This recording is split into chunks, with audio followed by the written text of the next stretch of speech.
Takulandirani ku AMTV Malawi kuchimake kwa nkhani zenizeni. Ngati nkhani imeneyo kuno kulibe, dziwani kuti nkhani imeneyo ndi yabodza. Siku kwambiri amene mwati joina pa TikTok, pa Facebook, pepani kunena kuti pemphero lija sinafune kuti litalike, koma za mzimuzi umapezeka kuti zinthu zija wayambapo munthu kupezeka kuti ungopitiriza pemphero. Nthawi zambiri mwina pamafunikaso ma live ngati ano, mwina pemphero lija ungolilemba kuti tingopanga pemphero la 1 minute. Fawa simapemphero. Apa tikufuna tikambirane zeni zimene zikupangisa kuti Malawi akhale mmene alili panopa. Koma makamaka the chani hapa makamaka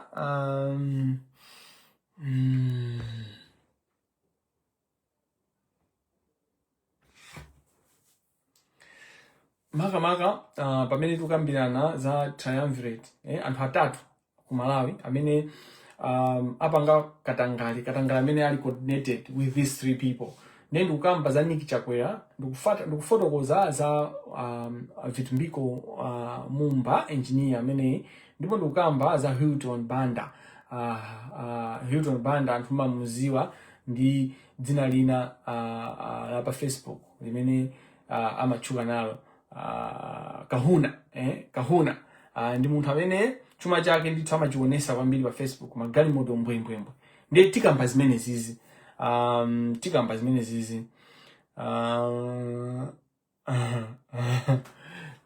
zizi kundi pasachidwi zimene anthu makomenti amene akupanga anthu pa page apapa.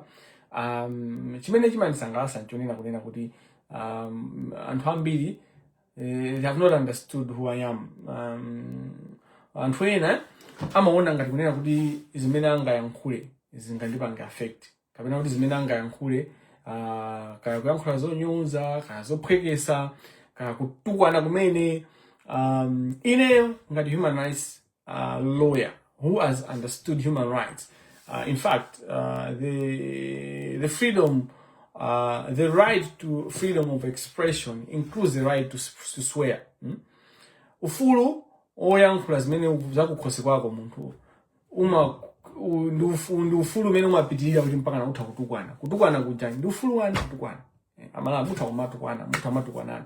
Ufulu usilikamba za ku church, what the church says, what God says and all that. Komano the right to freedom of expression includes the right to swear. Mutha ndi ufulu wanu umenewo.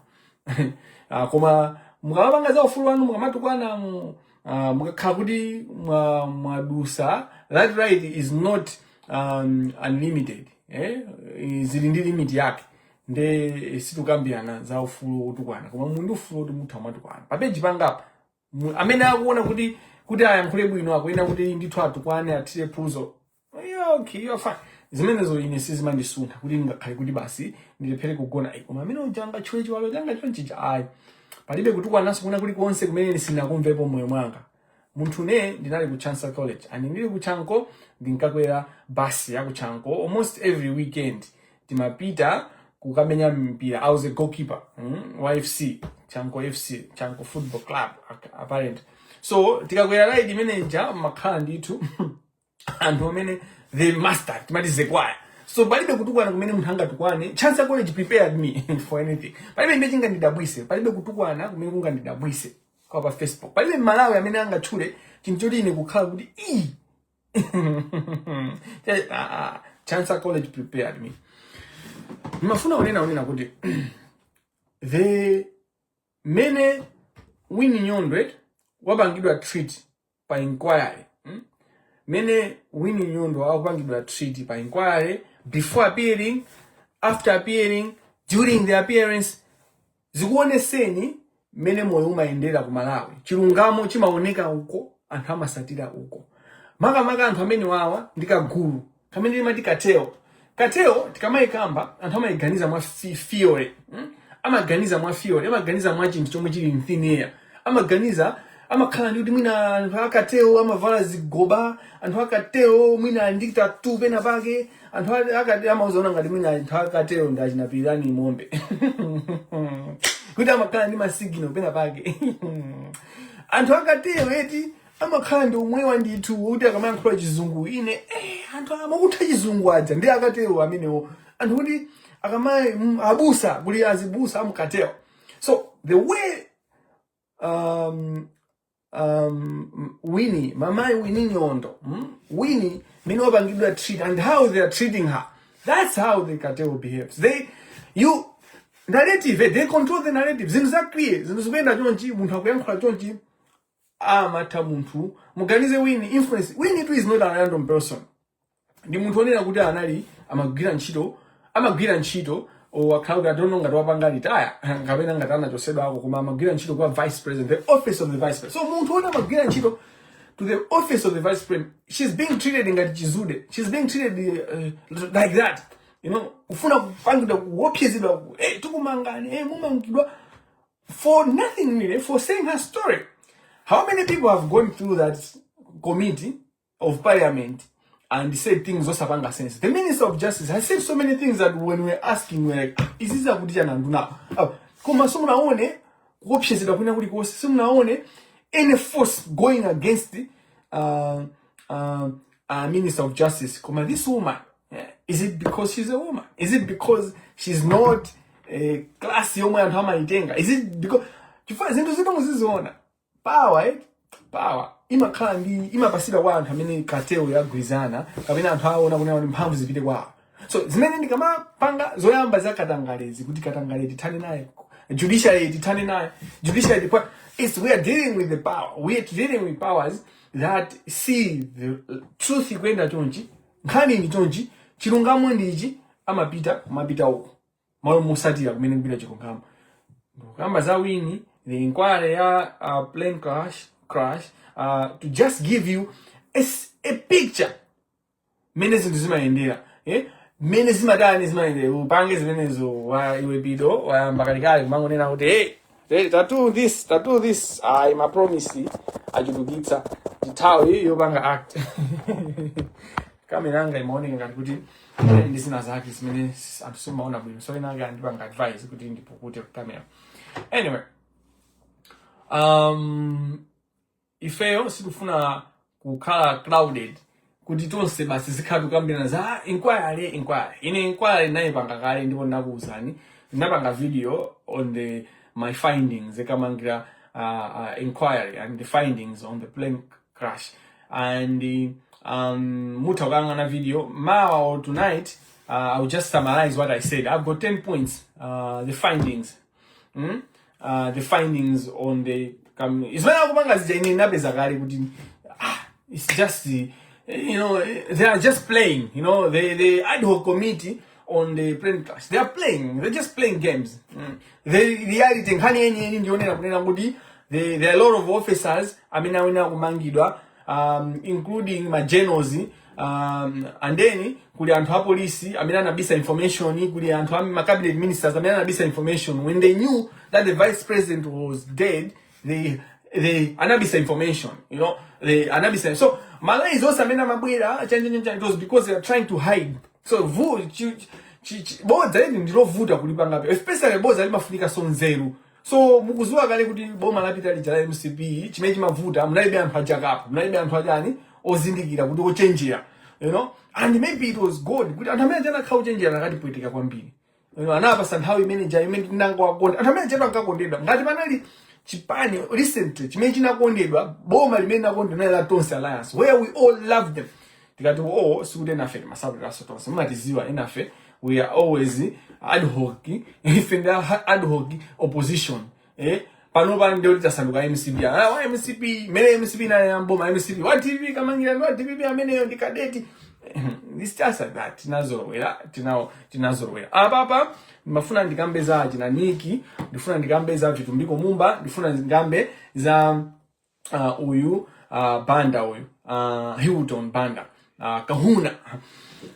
Kani ipikala yopweka, chifua yote antua ndi amozi, corruption yao, ndifale nyo triumvirate. So triumvirate, the word triumvirate, inaimba kuyamba through the Roman Empire. Pamina makambirana za ustogoleli umeona ndi anthu atatu. Panali ma empire atatu. Anthu atatu amene anali kuendesa ufumu kapena kuti kingdom, the Roman Empire. So this aspect ya triumvirate, I'm trying to borrow from that aspect kuti leadership imene iyi kapena kuti kuba kumene kuku umbava umene umachitika through 3 people, and anthu osewa so ndi umbava umodzi koma through 3 people. Nick Chakwera, mwana wa Lazarus Chakwera, Vitu Mumba engineer, ndi uyu Hilton Banda, amene ali kahuna pa Facebook, amachuka ndi kahuna, amachita kulemba panopa nonse amene muli amaluzi tieni ndi pakuti nizakuguleni mwa. He drives very expensive cars. He's into business of selling high-end vehicles, expensive vehicles. So ndikufotokozerani zimene zizi mwachindunji komanso ndipanga unpack kuti zogulisa magalimoto odula zimayenda bwanji. What is the connection with theft? Akuti nkaka atamusiyeni uko, nkakayo tizampezera tsiku lake lero, situkamba za nkakayo musiyeni uko, apa ndikamba za anthu atatu MP nkakayo muike nawo tamuyezeka ameneyo, nkaka tinamuyezeka ndipo mukuziwa inu. Now choyambirira nchonena kuti this triumvirate titakhala tikunena kuti let's use the Holy Trinity, God the Father, the Son and the Holy Spirit. Ndi mulungu mmodzi ndithu koma eni atatu. Ndeku ndi mmene ili triumvirate ya Nick Chakwera, uyu Vitu Mumba ndi ndani ndi Hilton. Komano sizikugwirizana kwambiri foti anthu alibe mphamvu zofanana pamene the Holy Trinity mphamvu zawo zofanana. Ndikubereka chisanzo chimene akhristu kapena anthu ambiri mungazisatire kuti kodi tikuti chani. Munthu amene ali ndi mphamvu zambiri mu triumvirate imeneyi, amene anazusa usewa ndipo amene anabweresa usewa pamodzi, ndi Nick Chakwera. Now Nick, if you follow Nick in 2019, Nick in 2019, how much money did Nick have? Basic, Nick anayendi ndalama zingati in 2019? Nick du analibekena kali kose. Nick amadalira zobereka uchachi so analibeso mpingo weni anayobe mpesa. Nick had nothing in 2019. Amene ali ndi umboni wosiyana ndizimene tikunena zatu onese chuma. How much worth was Nick? So sizonyengerera naso uyu kapena kuti zozambalitsa kapena kukamba modongolera kapena mobanga uyiku sugar coating. We can't boycott this. Nick was poor as a church mouse. Nick Chakwera was poor as a church mouse. If there's anyone who will say, Nick was a billionaire in 2019, anene. So, I'm mad and tired and angry over our stupidity. We see, what do you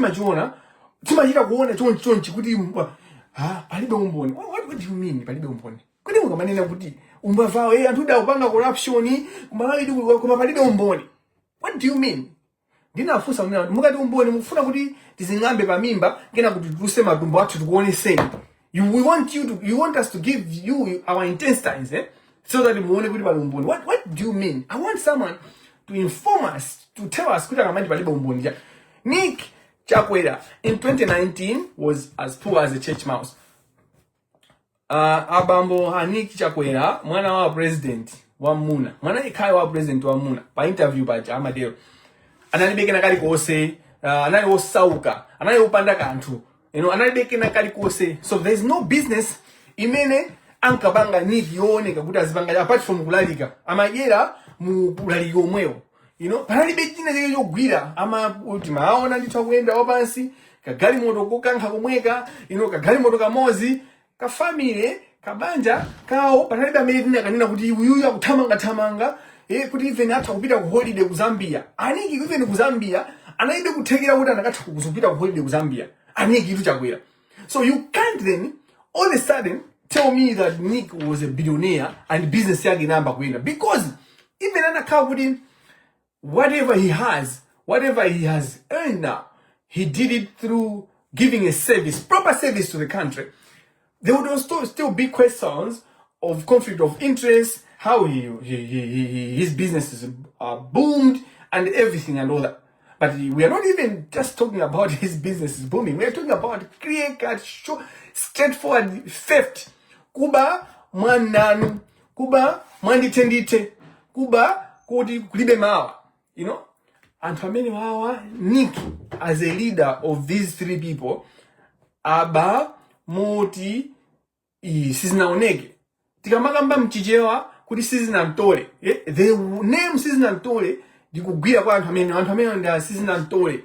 Ndi mafumu ndithu usizinamtole uja unazika mwayiwo kuona ukapanga unpack how they have stolen.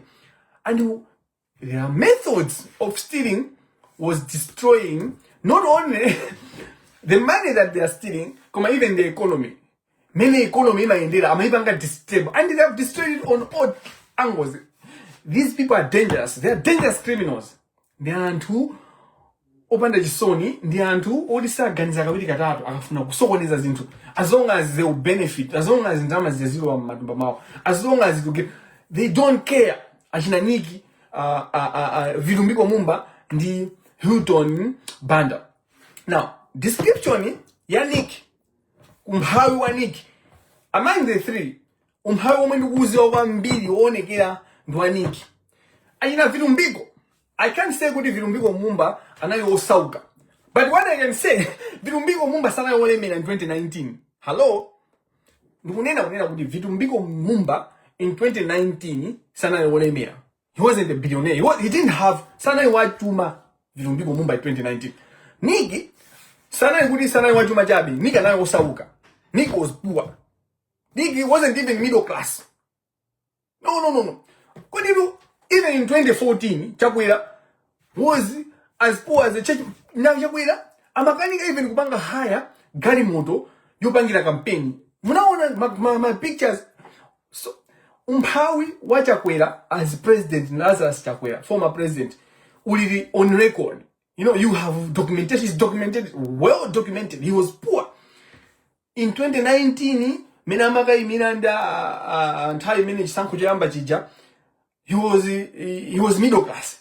You know, amwenyaja ikawa kina Sadiki miaja ananya mula jina Chakwera aja. Numhawi wao nduwasinta kwa ikawa middle class. In 2019 Chakwera was a middle class. Meno nama pitano panova mena kutuga, he's almost a trillionaire Chakwera. He has billions of money. So now I'm talking about mwana anu wa Chakwera, Nick, kuti in 2019 Nick was poor, anali osauka. Seriously nganoti analibe chabe. Nick anali osauka in 2019. Vitu Mumba amagwira ntchito ndithu anali middle class. Anali ndikuti anali ndi chakudya pa khomo, kagali moto ka kuti kuoneka kwa anthu, kuti osati expensive vehicle. He could drive. Anali ndi moyo woti middle class. You know, ani middle class ya ku Malawi, ku Europe kunoko hawe ndipo vale reality mene middle class koma Vitu Mumba we can't say kuti in 2019 he was poor. Then in the kuti mwaife mulibe muchilungamo. But also we can't say he was rich. Vitu Mumba in 2019 he wasn't a billionaire. Hilton wa mwina ningu wa fotokoza Hilton. Yeah, Hilton wa ndaku mapeto. Kuma Hilton, kama Hilton Banda, it will explain part of the Forex or the financial or the Forex, the foreign currency manipulation that has happened in this country, but this through the cars business yo gwisa magali moto. Business yo gwisa magali moto ja pachitika manipulation ya Forex ya nanu ya mtu agalu pachitika manipulation ya Forex through kagulisiro kama magali moto. And this isn't kufotokozera mene zinayambira and all that. So you need to be following honey, kifua ndi triumvirate, power to the people, power, my people, my football, power. You should listen with power. Power imetuka mbai triumvirate ya corruption ya Nick ya Vitu Mumba ya Hilton Banda. Tizi kamba modelo ma triumvirate. So dili kamba this Nick is because these people were working in coordination. Mukumbukira nabeka example ya atate mwana ndi mzimu woyera. Not good we are comparing these people to God, but we are comparing the coordination pa utatu woyera pa anthu atatu amene wawa mina magwira ntchito zawo za usatana. So the devil can take the amatha kutenga design ya mulungu, koma design ya mulungu ija ndikuyilowesa mujani muza sataniki, ndikuyilowesa mu za usatana, kuyilowesa muzadama, ndikuyilowesa mu uchimbalangondo. Ndanena kuti anthu amene wandi za season antole. Now, kuba kwa Nigi kumaenda bwanji. So tagrizana ababa, I don't think kuti pali wina yesa amene akususa kuti Nigi in 2019 was poor. Uyu Vitu Mumba in 2019 anali middle class, anali bei ndalama, suta anali wachuma ayi. Pamene uyu Hilton Banda palibe boss zomwe tingakambepo. Hilton Banda ayi tingomusiya. Hilton Banda ndi boy tamanga, like in 2019 anali boy tamanga ende okagula jani ice block anthu nyamata tamanga kuti akagula ice block kuti ma merchant alomosole. Ndisanapidize nkhani, let me bring you back. You remember some few days ago ndinazakamba za prophet amene ukwati wake unaulula zinthu zimene a minister ukwati wa mwana wake rather Winnie ukwati wake junior ukwati wake a minister of homeland Peter Mukito, and then the deputy Paulos Norman Gisare atapitako. Then it made me trying to investigate this. Now, ukwati uja usuka tokhawo umene waulula the cartel. Paliso ukwati wambusa uyu. Panani ukwati wa dai wala dzinayi kumandani na. See, he's not an entity, but he is part of the cartel. He's a boy ka cartel. This guy, amene anapita ku Katolika kutaka mangisa ukwati, then nzimayi I think umaliheso. Nzimayi ndikupita kuti I'm married to this man. Kenako the next day yake ukwati uja unapitirizabe kuchitika kuzera kwa mbusa wapa black market. Now, I was saying kunena kuti mbusa wapa black market ukwati anapanga, it was because of money. Koma ndalama zake ada amene amamangisa ukwati, ada amene amapanga cheat on their wife.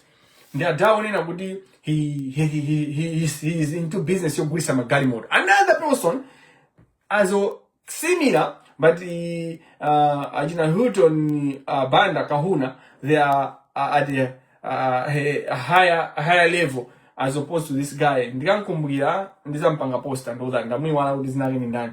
He's not a big boy in the cartel, but he's somebody in the cartel. He's being used by politicians. So nyamata ameneyi mukumuziwa inu. Yambakatana ikamba poso nkhani imene kwambiri yokuza ukwati kuti abusa anachokera kuti. Koma ine chimene ndiwaza njota abusa anali size wande ticket yomwe kupita kukwati akavala suit ya white. Ino kukwati muvala bwanji suit ya kwati bwindi noyocha. Mukanga yuri anadula nawo nsalu ya vero. Andita muziwa. Yeah, that guy he manages also drama zantu. Magali moto aje sama khalake. You know, and then Tigana Makara so excited, thirsting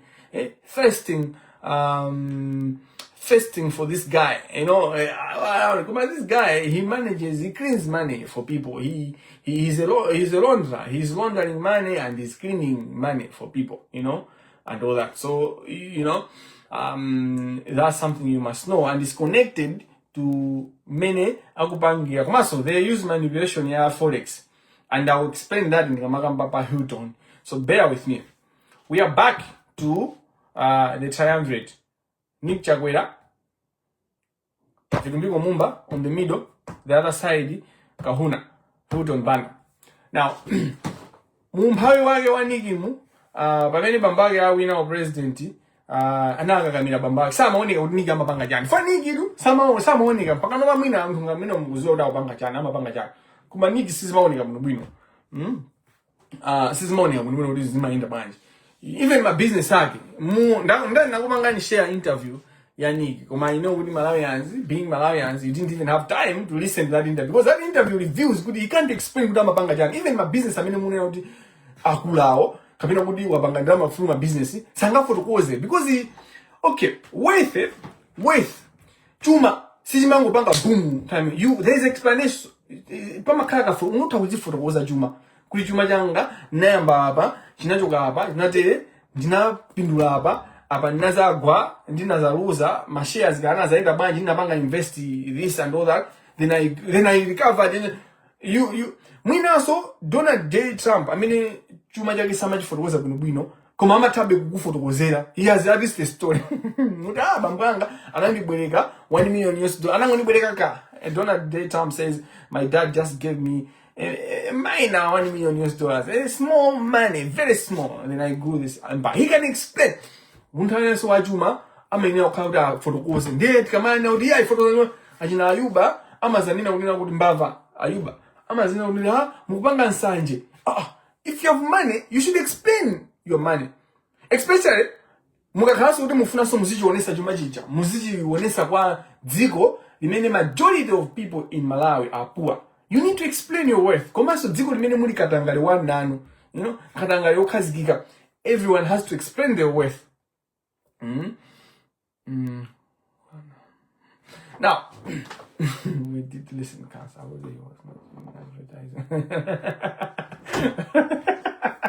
Adana Mbese, Niba Manina Wino, Sana Beba interview, does Avanga. He couldn't explain what he does. You know, who has also the even Muthojenjia. You listen to them and you know this person is intelligent, this person is brilliant. You know that, right? You know, you speak to them 10 minutes. Mina say that 10 minutes. Suma zio kudi uyu 1-0. Now, Mbarada, Jimbwedede, Kabina Muthonina Rozizira. Muthonina kudi there's nothing stolen about this person. Umaziwa so within a few minutes. When there's Nikki, palibe bochi meni jinga kututumusi kuti Nikki is sharp. Kabina is brilliant. Kabina Dimatika katangale nanu, sati nani, Miss Toka, katangale nanu. Concern spelling here. You see, Nick, anango sanduka mwana wa presidenti, basi mwana benga. And nduti zede wa Malawi. Muntu kukhala mwana wa president is not a responsibility. It's not a qualification. It's nothing. Being a son to the president is nothing. Kama mugonga ku state house go. Ku state house go. Kukhala mwana wa president is nothing. It's not a qualification. It should not be something to done. Hey, mwana wa president. What done? We have fed in the business to the president. And not the mwana or mkazi wa president. It's nothing. It's not a responsibility. It's not a position to be mkazi wa president. You know? And to amadiseweresa kifua chona zoti we keep this and the cartel allows good antu muzibalalika and you find muntu ndi mkazi wake wa president. Mkazi wa president has no business with state affairs. Do you know that? The constitution, mnawenengapo constitution even now these powers are given to the first lady, or these powers are given to the firstborn of the president, or these powers are given to the son in chan of the president. No, it doesn't work like that. So anikiwa kukhala vice president, kukhala mwana wa president, ndimene basi the cartel started using that and started using him. Kumabeze wali ma contract all the sudden muntu uja wayamba into construction. Aniki yamba into construction. But who is the kahuna? The real kahuna. Osali kudi awawa wanna be kahuna. Because Hilton Banda is a wannabe. He's a wannabe kahuna. The brains, the real kahuna amenana gwisida nshito ndindani uyu Vitu Mumba. So Vitu Mumba was very critical in making Nick Chakwera who he was and stealing money. And the selling point was good in drama za kuba for the family, the Chakweras. You know, and so drama zina bida kwa Chakwera. Mabanda ajina Vitu. It was a strategy you use ajina Vitu Mumba. That's why you will see that there are some videos and there are some pictures where Chakwera is in Dubai, Chakwera is in somewhere, state visit. Vitu Mumba mumuona alipambali. Which didn't make sense. Niki Chakwera mumuona alipambali baba. It was a process where they then Vitu Mumba had space in ndi amagwira ntchito ndi mwana wa president. The corridors of power in Malawi ndi mopepera kwambiri. The corridors of power in Malawi, they are not protected. You need, as a nation, ngati dziko tiziteteza the corridors of power. Corridors of power msamango bwera akapucheche. Akapucheche ngati achina Vitu Mumba, they were not supposed to be near the corridors of power. Achina Niki Chakwera, they was just supposed to have kunyumba kwa bambao ngata kufuna komanda. He was above 18 years old. I don't understand even why is mwana wa president ukuthi is an adult still being called mwana wa president. I don't understand that, because he needed to have his own name. What is, this is embarrassing for a man, and he can state house is so good other men or other women who, as we speak, Ndiana, our president, they are above 21 years old, and Jimmy Tukumva, Chimera Mabanga, he's mwana wa president. That's very embarrassing. You should be embarrassed. You, as a man or a woman who is 21 years and above, you cannot, when people want to talk about you, they should not be saying good mwana wa president. They should be saying what you do, really. He's an engineer, he's a doctor, he's a nurse, he's a social worker, business. There should be something about you, what you do, the originality. It doesn't matter what umabanga jani, umagulisa tomato, wagulisa tomato. Being a child, a son, a daughter, anatu amene APM anabereka mwachisanzo. This is a very important point. Sitimamva pena pali pose kumalawa. Sitimamva pena pali pose ndipo sitimaona kuti dziko lino ana acha kusokoniza pakuti aurere.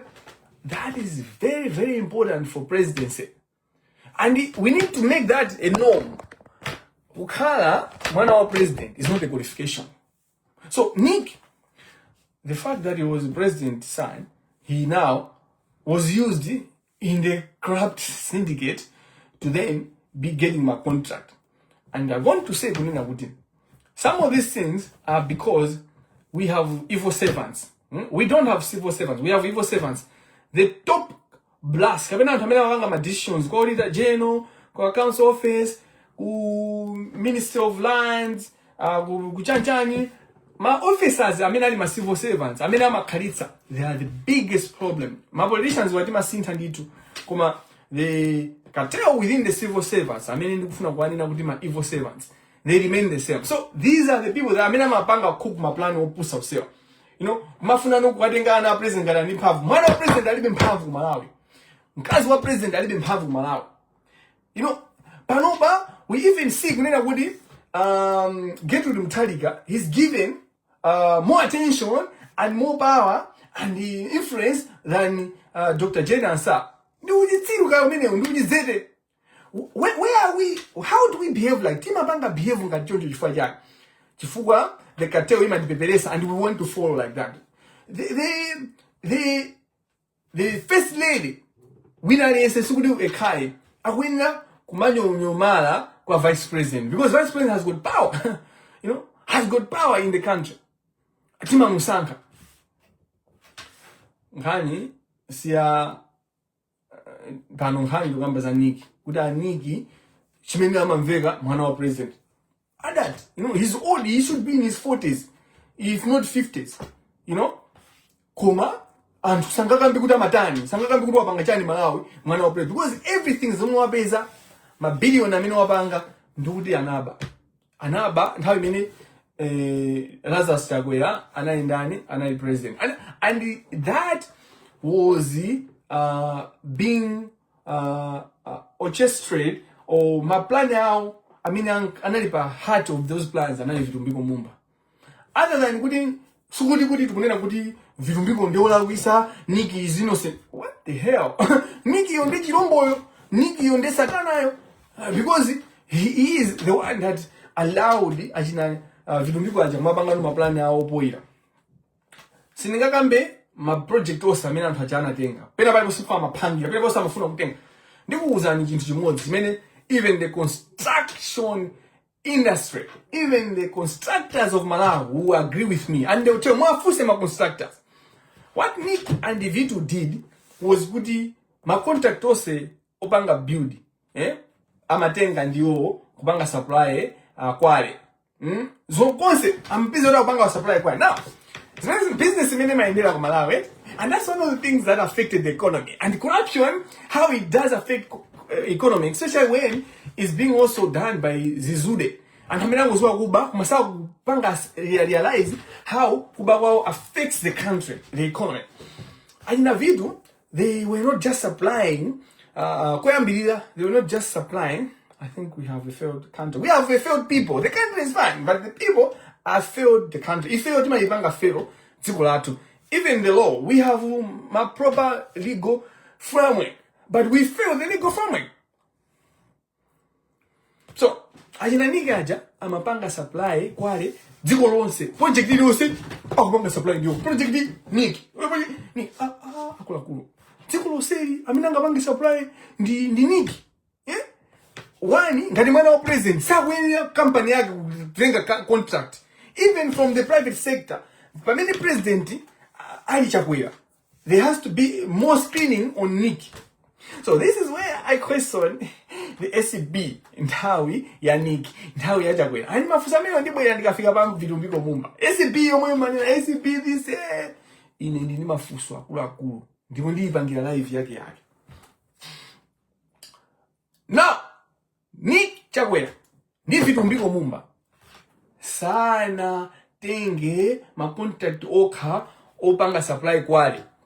You know what they did? They also took over transportation of that quality wherever it's supposed to be. And pamene anthu ambiri anakuya nazo apart from kuita matenga contract inonse. Oh, chimene chimachitika atu ku Malawi ndichonena kuti Kamangila awina contract yopanga supply kwale. Apita kwa Banda ani magalimoto ani matiba. Matiba aja, so my business aja ine ndizigulisa kwale. Banda azigulisa transportation. Are you following me? What are you doing there? Mubanga distribute with, tikamanira kuti distribution of resources, the national cake tizigawana. So na manina kuti tizigawana ma corruption. Koma business ija imaenda moti uyapange aliyense azitukuka tizitukuka pang'ono suti munthu mmodzi basi waphulika iyeyo inu mungofinyika. So what achina Niki ndi Vitu Mumba zimene anapanga, they went kukagula matiba brand new vehicles. Ino Niki ndama mwazitenga kuti Niki akapucheche ngati Niki ino machita kusowa yo yasuti Niki niyo masowa even kukumana nanu kumaona kunena kuti mungu mveka tukuta lokaloka kununka tukuta munalibe ndi perfume musunkunde even afford a perfume Niki Chakwera mwasindaliro kufika kuti mukagule magalimoto matiba. You see, then they are taking every contract ya kwale supplying. They have taken the transportation of that. But what that does, it does affect. Not only have they dominated in taking all the contracts to supply quality, they also atesa kutegera kudima transporters osiana anaka wina. Now part of this ma contract opanga supply kuti kwale ujakachoka apate nge akaikia pakati zimene zija does not only give money to one person, one individual, one institution, one specific people. It will also result into inefficiency. Ndichifukwa chake tumuona unena kuti nsawi ya jina Chakwera, government ya Chakwera, manyumba, misewu, sina pangile fix. Misewu maintenance was zero. Because zinthu zijamafuna zitenge zose kuzipanira zose. You know, in the end, you become inefficient. In the end, makanika. No matter what.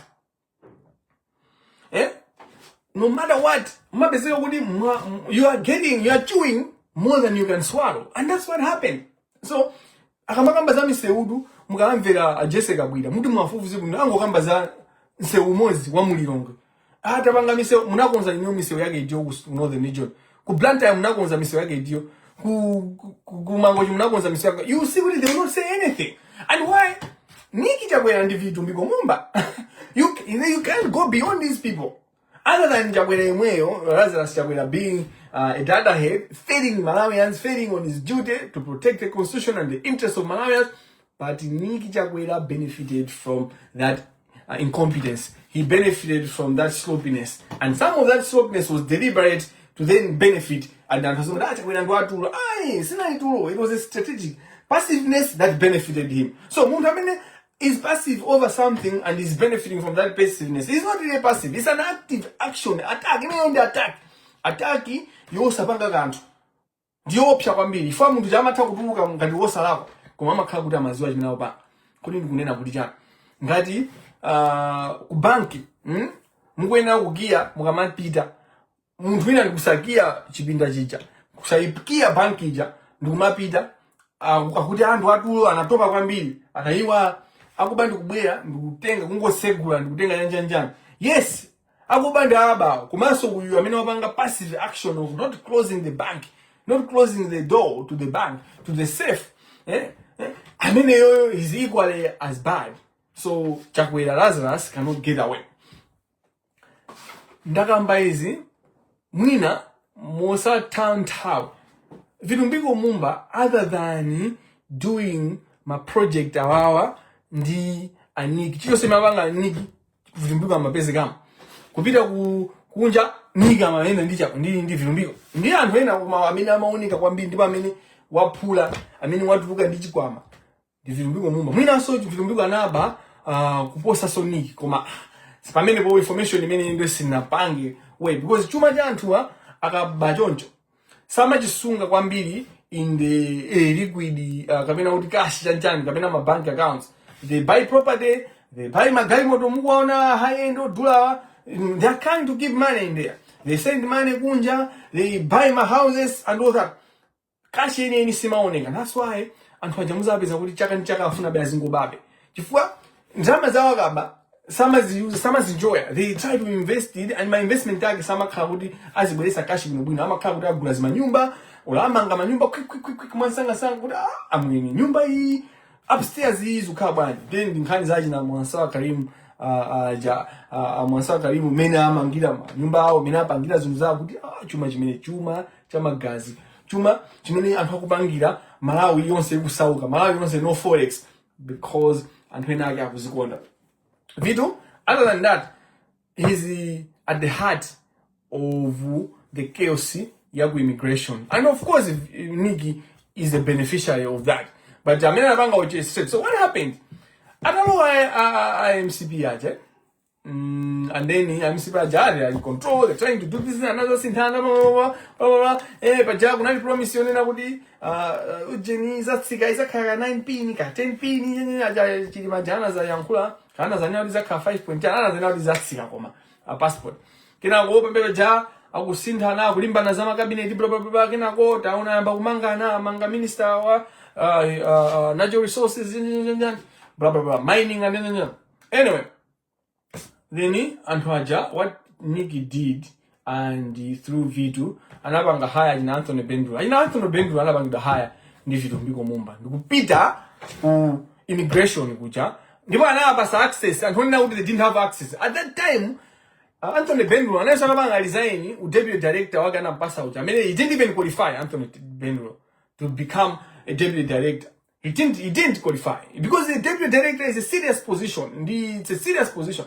So he didn't qualify and watu wakomene kuja anampasa access kukalowa ku immigration kuja. Ndio anthu ena ndikulowa mu system kuja a brain take aja. System ya brain take kufuna image yako ilo anailo wakami ndi report yoseyo yemwe anapanga ma guys IT kuma uyiona anayesesa mafuna kuti ailowe system ija aipange kope ayambe system yao kuma bere system ya brain take. A brain take aja being who they are, any system imazipanga destroy yoka ikakauli kuonenga there's penetration. They are trying some people kuda alowe anaibanga destroy anadinamiza dzigo kunena kuti there was a virus. Hey, my virus is system. I mean, if there were viruses, if you brain take, ni mena malagwisa. Brain take amena kuipanga kumbazeti Malawi. Ndipo amena kulongoso. But these people, with their greediness, they wanted to mess up system. Kumanso wapange kope ayambise zao. Iwa jana waipange run system. So, Nambala, they did all sorts of things, and in the end contacted Banadenga yo kuma they have never even my printer amena gula zachi namba like Malawi. And that's where you see kuti dzikoli anthu asamali konda komanso ifeya ma citizens sitimali konda. So anthu asamali konda chifukwa choti a DPP mmene abwera makesi amene amayina kuyambira. There was one of the first cases DPP was supposed to follow up on, as in the leadership ensuring kuti pachitike proper investigation, proper arrest, proper prosecution and conviction there, because umboni mulipo ambiri mbiri. Umboni ngati ine ndikupeza ndi kuti bwanji ma investigator who are trained to do the actual investigation. Umboni ndi due. Like, you know, it gets annoying, you know, it gets annoying. Umboni is just too much that it gets annoying. My citizens, we can't even access a passport. But when you access the passport, umaina so kumapemphera ukatenga passport chakupita nayo ku embassy kapena pa airport kuti ayipange scan information zambiri mbiri zimapeza kuti information sikutani kodi sikutuluka. Why? You have ma printers amene amapanga print second hand card ngani kuti chani za China zenizeni ayina vitumbiko. They are responsible. They are not just responsible, they have benefited from that corruption. So it was not just an error. Kuti anangopanga mistake. So mana ndina kama panga zinthu zoti abalalisa zinthu anangolakwisa anangosana anthu anachita kuchipanga uche straight anachita kuchikonza kuononga zinthu ndikutenga system je ndikukanikaso kupanga deliver. Vitumbiko Mumba is one of the people that should never be given platform kuda zinena za good governance kukonza moyo people over politics. You practice corruption over people. You focus on corruption, self-enrichment over people. So where do you get the platform to be standing manina with people over politics? What are you talking about, Vitumbiko? What are you talking about? You know, we allow ujizede kumalawi. Chimene ndikuitsete. Chimene ndikuitsa. Nchonera kunena kuti timalola zimene zizi kuti zichitika. Andando chimapasa platform. Ndifake anthu ngati Chinayuba James. They are part of the beneficiaries of corruption. They are part of the corruption. They then talk about how Vitumbiko is the best northern politician. He is the one who brings the money to the people. Which Vitumbiko are you talking about? Vitumbiko Mumba imwe. Vitumbiko imwe. Mudiviji akulu. Vitumbiko Mumba. Ndikuisa kwambiri ine ndimakwiya kwambiri ngoli chitumbuka chandithawa chitumbuka chimene mafuna kuyankhula chandithawa mundisamale ndzakuyankhula chitumbuka muzapepesa tsiku lina.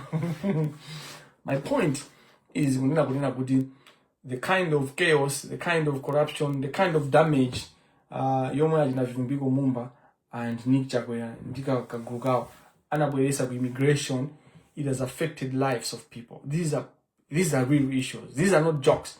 Anthu anamwalira, anthu kupakanika kuti apite kuchipatala chifukwa alibe passport, anthu anakanika ku school ma scholarship atapeza kale ma opportunities atapeza futures were stopped. Anthu analepera ndi kupitirira matsogola dziko lovuta kale lino lopanda exposure. Dziko mama wetu libe exposure. We are not exposed. But the few that are able to get my scholarship anakanika kupita kukapanga scholarship chifukwa chona majani ma passport sa kutenga china Vitumbiko Mumba ndi Nick Chakwera ndi azinzawo anaphwasula system yonse just to benefit themselves. This is a serious crime. It's an attack on the nation. Passport is a serious document. Passport is a serious document. Passport is a serious document.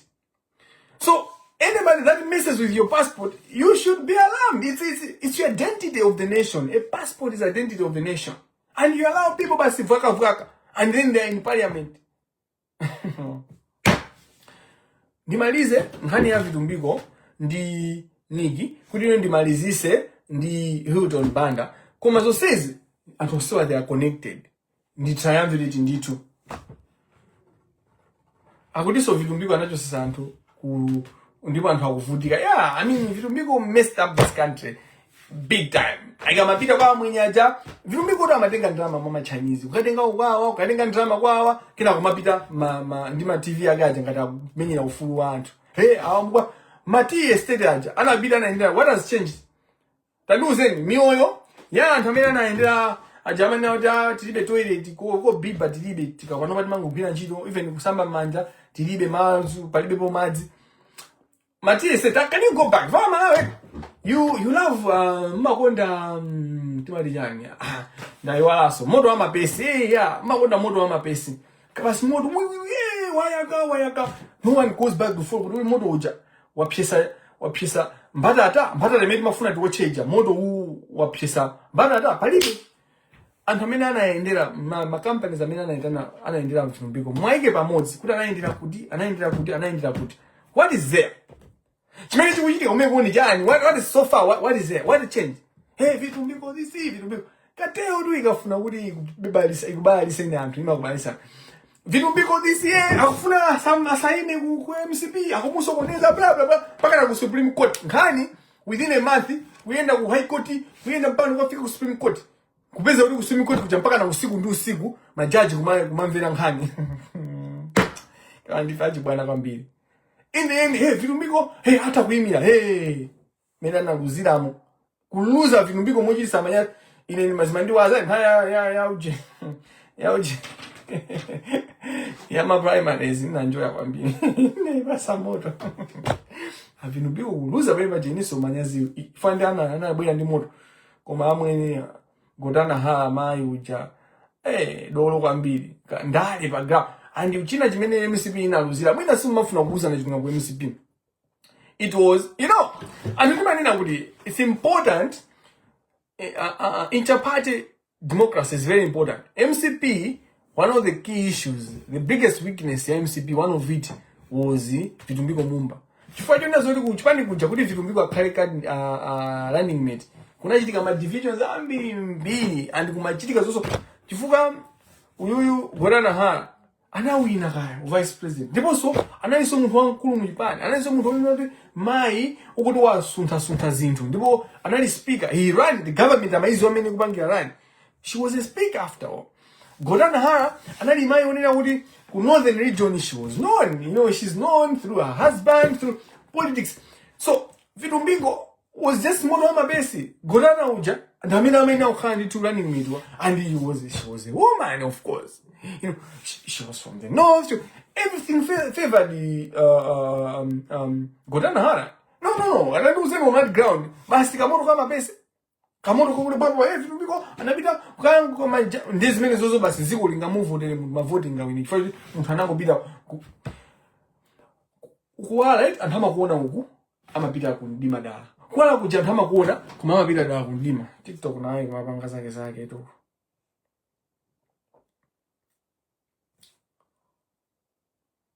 Yes, let me do this again. Let me do this again. Yeah, so, yes, resume, please. Yes. So, ndimalize, manauti ndipange conclude ndaji na Vitu. Ajina Vitu, anawina, anatengaso contract, ndinaki zake niki. Anatenga contract yomanga njanji. Contract imene iyi mena na ipunisira. Ndinkani ya ikulu. Imene ita nibwerese. Next time I'm doing a live, I want to discuss ubale wa Vitu Mumba ndi the former ACB director, Martha Jizuma. Because I believe ubale wao has an impact on the nation and in the fight against corruption and the protection of the government base or account number 1. Komano for today, ngani ya kumanga njanji. Amene anali ndi contract imene ijayo, anali amoda angel. Amene wina ma contract ose. Koma panachitika machineni ganzena, amoda angel aja contract anaphumisa. Sindikamba lero kuchina chika nchani, fine. Zimenezo za live imene yoyo. Ndi live yayikulu kwambiri. Fatu kamba nzakamba za SB. And SB munthawi ya 2020 to 2025. Ninkani yovuta kwambiri. Ambiri mzakhumudwa koma bwino kuti muzide chilungamo. You see, contract yomanga njanji mwachidule ayina Vitu Mumba anika anaphumisa amoda angel ndipo iwaja they made billions komano mukapita kumene kujako palibe chimene Malawi inachita. Mbali imene inaenda bwino ya njanje ndi anthu ajaku aku Mozambique, magazi aku Moscow anathamangisa ngini zijani kuteka. Abaya yanga anati yesa galo ola. Aina virumbiko ndiniki. So they were getting all these contracts ndikungo zebula. Kuzebula kungo siya mafupa ukauka. You know, it was embarrassing. 50 ja yochita kupanda so creative about it. Ngo khala basi ngo prasula. Ndimalize chifanthawi isi kutilola. Ndimalize ndikamba za Hilton. Mwachidule Hilton ndikapucheche naye. Hilton anatenga 2 billion. This is something that I know for certainty. Sukuti ndikukaikira kabena jani. Hilton anakatenga 2 billion kwa Niki Chakwera. Hilton has never made money. Hilton sanabange ndama kuti ngane anapanga 2 billion. Then what he did, he went to the bank, kukatenga loan ya 2 billion. Ndikupita akagula matipa. Then all of a sudden anapita akabweza 2 billion cha bank. And makateo eti komanso umbava mabanki ajama khala involved. Chifuka I want to know, and I'll be investigating this issue, if Financial Intelligence Authority, if ACB and Fiscal Police is not investigating, I'll do my investigation and I'll bring these things out. Kudi, what convinced the bank to give Hilton Banda 2 billion? Which was just a cover up. Kudi azaonese ndina tenga ndama yama ngongole ku bank. Kuma no, and these are things that people are doing. They take loans in banks. So this kusoweka abakale ndalama uku kuti angopanga kavapu kuti pazakhale chani pazakhale umboni wonena kuti kumana tenga ngongole apa. My guy, wake up Malawians, wake up. That's why I was saying dzukani musagone dzukani. People get loans from these banks. Ukatenga maloni mabanki mu atabakale chitumba atakubelani kale misonkho yanu kungofuna kupanga kapa. So Hilton Kahuna Banda is one of those people. Now, umbava wa Hilton sukuthera pompa. Mukaona magalimoto na high class ache, those high-end vehicles, very expensive vehicles, what those people are doing is more dangerous to the country than you see. Chimene anthu akumabange, zimene ankabanga ma minister IMCB, they manipulating the market. Akatenga dollar pa 1.7, 1.8 per dollar ku banki, then aibulisa pa black market, aigulisa pa 5,000. Choncho is it? So they're manipulating the value, and this thing affects the nation. Imabanga affect, and it creates outlamped billionaires. Muntu anani mhawi all of a sudden wasanuka billionaire because of manipulating kwacha, manipulating Forex against kwacha. So mavuta amenity now Forex, majority of it 75% they are man-made and to ozikonda. So that is above these people. Ampinganjira amena mayuza FDH bank kubanga manipulate and externalize and launder money and externalize Forex. Kubadula awawa ajina Monsa Karim, kubadula awawa ajina Bushiri, kubadula kaguluka ntose amene tima achula ajina Abu, Fazao Abu amwenye amene amabanga externalize. You have now new people that are externalizing Forex and doing money laundering through Magali Moto. The vehicles you see all dollar, majority of those people akumaga tenga ndalama through the banking system. Kugula gali moto each. Agula gali moto ya, let's just say ya $15,000 US. Akama pasidwa ku banki ndalama yo gula gali moto echa apasidwa pa 1.7 1.8. Gali moto echa akama igulisa pa $15,000 ipo aigulisa noti pantengo wa 1.8 aigulisa pa black market rate kuti gali moto ilu ndi ya $15,000 in my city ndao. So pa black market in the $5,000. That's what is happening. So mukama ona ajina Hilton Banda, ajina Hilton Kahuna. That's what they've been doing apart from the 2 billion no man akatenga wanigi, nukatenga loan kuba. They are manipulating the Forex. They are manipulating the value ya kwacha. Antu amene wanda amene akuisakaza kwacha. Ndamene kuipepelesa kwacha, kuipengesa kwacha inapenga. And Reserve Bank of Malawi is watching all this. Do we have a Reserve Bank of Malawi? Do we have fiscal police? Do we have ACB? Do we have anybody? Do we have the president in this country? Now we have a Madam President. If we have a Madam President, we should chizuzana chilungamo. Kwenda kulamulira dziko ndi bingu ndi pita mtalika kapena kubanja kwao. Izo tikuyenera kuti tiziziwe. Ndi second kunena kuti dziko lathu la Malawi silingasiyire m'manja mwa munthu wina. And we should stop zomanena kuti andale akononga dziko. Tonse tikononga dziko. Koma what I'm saying, our silence also imaononga dziko. Zinthu zikamaononga ife ndikumangopanga watch. We are contributing. But this should not make us, this realization or this confirmation should not make us to give up and watch and just want to say, takanika. No. Tikwiye, tiluse, ndeti wone kuti pangapo chani, ndeti yambe kubanga zinthu. I avoid kuti mukhale mapapeti kukonena kuti hey Kamangila kuti tipange chonchi. Iniyo Mulungu anakupasaniso nzeru, muganize pamene mulipo kumudzi kumene muliko, pa kuchali kumene mapempherako. Kwina kulikonse kumene muli pa ntchito pamene mukugwirapo kaya mboma kaya private. What can you do right now? China chonse chimene tingapangepo tipange chimene chocho. One of it is giving us information. Provide information like other people have.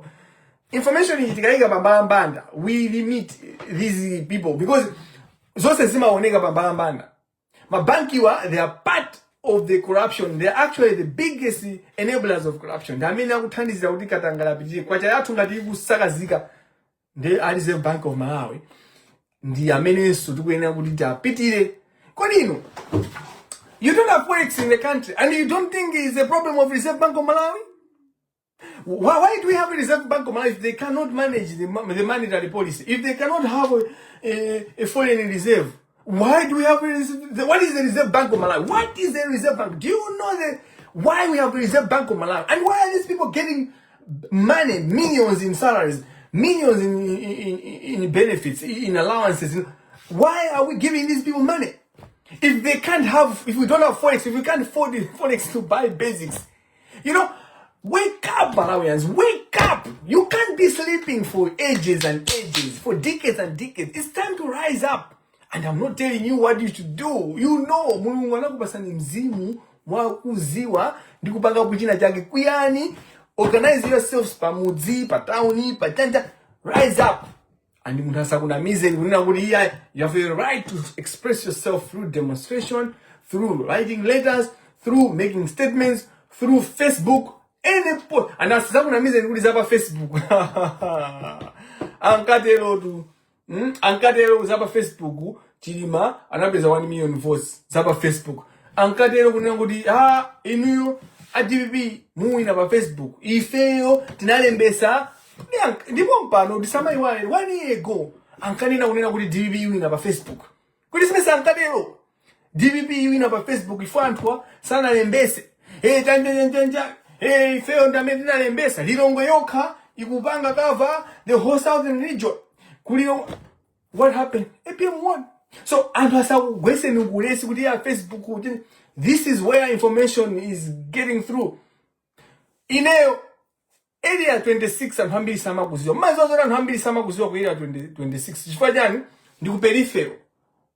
Ndiku muzinditu. Komano, ngani, yomwe yandipeza, yomwe yukuchitika kuti anthu afuna alande malo, anthu osa apanga compensate. Monga mene kotina neo anthu apasiwe compensation. Norman Jisale akuchulidwaso nkhani mene kuti afuna kulanda malo. And Norman Jisale ndi munthu mmodzi amene ali womveza lisoni Norman Jisale. For Norman Jisale should have been the first person to thank God for even the little things that he has gotten in life. He doesn't deserve the life that God has given him. Koma usatana unamulu wabasama ngufuna kupangira Norman Jisale. Can you calm down, Norman? Norman, where are you coming from? Uchokera kutiko iwe. Umanziyangana. Norman Paulo Sisa, I'm speaking to you. Norman, do you look yourself where you coming from? Wapangajani moyo to deserve the life you've gotten, God has given you. Why then do you umazuzea nyantu agi? I'm going after you, Norman. If you're continuing to do alande and area 36. Now, in my company area 36. Sasogonege. Area 36. Area 26, sorry. Area 26. And hamena ndibanga approach and uza unyo and how mudziwo. Fandi kumudzi. Ndamena naluza di mwauzi ya Kamangila. then namuzo iwe ndakumudzi and kuli Facebook kumeneko. Now what you must know is the Facebook is no longer chintu cha anthu town. Angati amene kama kuna miza nene anthu amudzi ndamene kumvera Facebook. The communication Facebook is not as simple as when it began. It's a good platform, and let's use Facebook as much as we can. Let's use TikTok. TikTok anthu amene amagwira ntchito m'manyumba mwanu mazibwana. Anthu amene amagwira ntchito magari anu, anthu magari boyano and TikTok. And Facebook. And those people go to the village and they speak. People are speaking. They watch these things. And the constituency yanga yakumudzi big recognize no say inu amidzi chifukwa anthu akumudzi ndi amene mundi kuthekera kosintha dziko kuposa so anthu amene timayankhula kwambiri antown ife. Anthu antown ife timangofuna kubhangira. Inu anthu akumudzi ndi anyaka ya dziko lija ndi inu yokaya. Ndino amene mmatijesa ife antown. Ndino amene mukugwira magobo ndipo dziko lija tikunena kuti sitidikiraso kuti tikavote kaye. Tilisintha as soon as possible. Ngati zikukanika. Ngati APM ngati apita akukanika kuzuyendetsa dziko kuti dziko liyambe kusinthika tiziliona kuti dzikusinde dziko litilitenga. We will take back our country and we will give the right people to run that country. And this is not a joke. And this is achina Norman Jisale, achina Mukito, achina Mwanamveka, achina my people, my power, my people, my football, my people, my whatever. Alfred Gangata ndi mbala mezimene zija ndi andona kuti suti angati lepese kutenga dziko. This country is ours. Malawi ndi dziko la wina aliyense. Malawi kandi waku northern region kandi waku central kandi waku southern region, and parliament imene kubwera we are going to run that kind of parliament together. This is banga watch and we are going to watch zimene tumabanga za inquiry chanjine zimene zijazo Malawi tikuyenda ndizibanga zimene zijazo pa parliament session onse. Mukudimva ka vibe ka hotel Amalis hotel kamene tumabanga watch kuti akuti chani zimene tikuona baba za plane crash kumabanga observe kuti parliament ija tizisatira. That's when we are going to hold these people accountable every step. Chili chonse chimene tujira tizibanga watch tili nawo chonchi do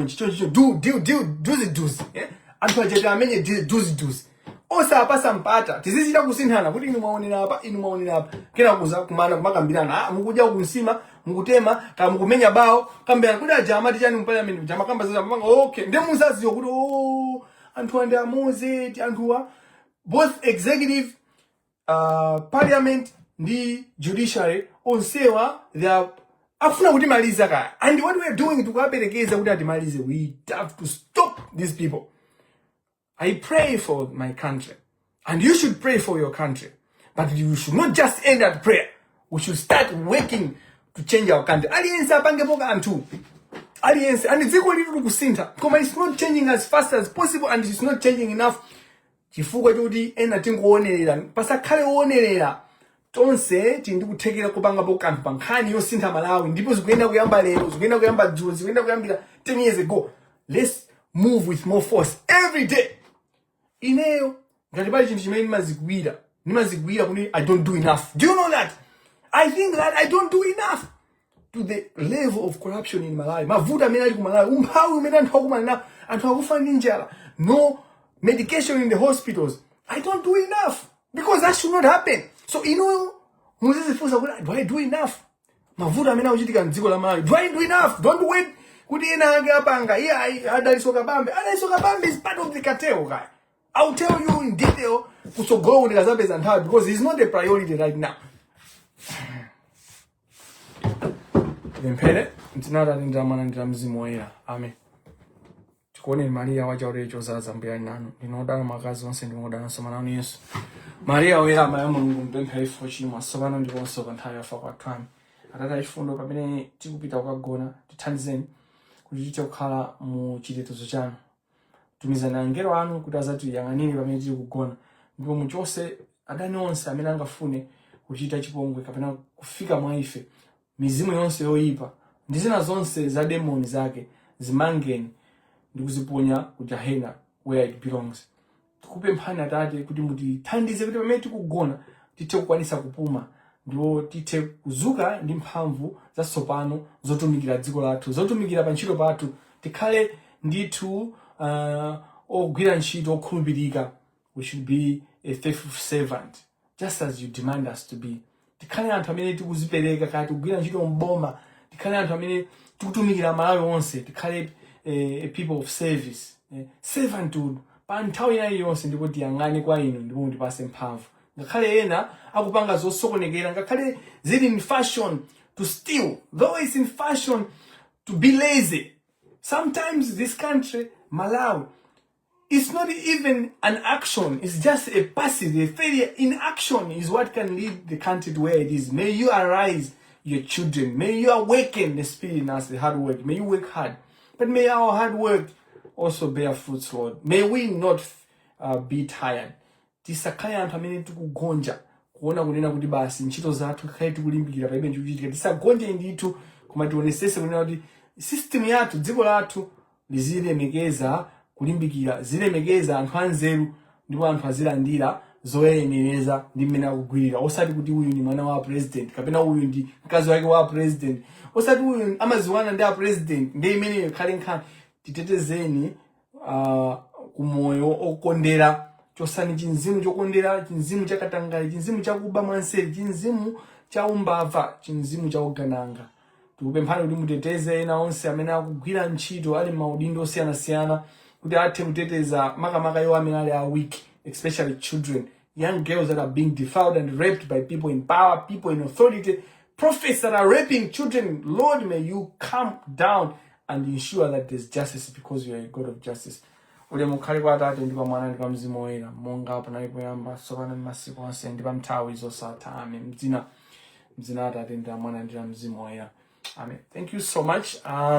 Let me just say that I need to take a break. I'm taking a break for some time on TikTok and on Facebook. And when I'm coming back on an issue yokuza Vitu Mumba and the former SCB director. Masurabwin. Enjoy football. Now you can enjoy football. My people, my power. My people, my football. Why don't you answer with power?